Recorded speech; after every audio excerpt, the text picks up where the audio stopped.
Magluwas sa presyo sang gatong, presyo sang bugas, ginalauman man nga magsaka, mga mangunguma may hingyo sa gobyerno. Yaring balita nga aton gintutukan.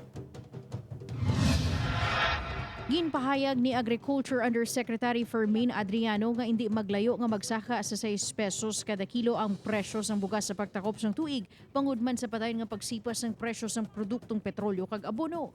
Sa karon suno sa mga nagabaligya sang bugas sa merkado sa Banwa sang Pavia, nagapabilin nga estable ang presyo sang bugas. Yara sa 36 tubtub 37 pesos kada kilo ang regular milled, 43 tubtub 44 pesos kada kilo ang well milled, samtang 45 pesos kada kilo naman ang premium local grade.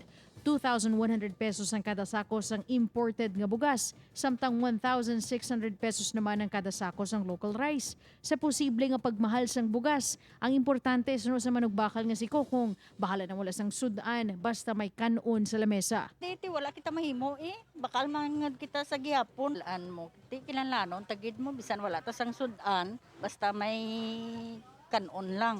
Hirit naman sa mga mangunguma kung magtaas ang presyo sang bugas, tani ang baklaray sang humay, pasakaan man. Okay man na tani kung magtaas ang bugas, mataas man ang presyo sa humay.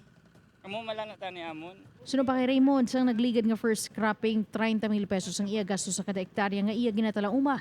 Kung sang una, 800 pesos lang ang bilis ng ginabakal sa ning abono, karon naglabot na ini sa masobra 3,000 pesos. Sa kada hektarya, 150 sako lang sang humayang iya mapatubas kag mabaligya lang sini sa 16 pesos kada kilo. Kung malason, 13 pesos lang gani kung kaisa. Abono kag mga insecticide.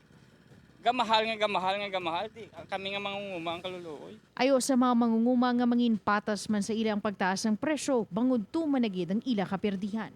Upod kay Hans Desierto, Daryl Marie Sarmiento, One Western Visayas.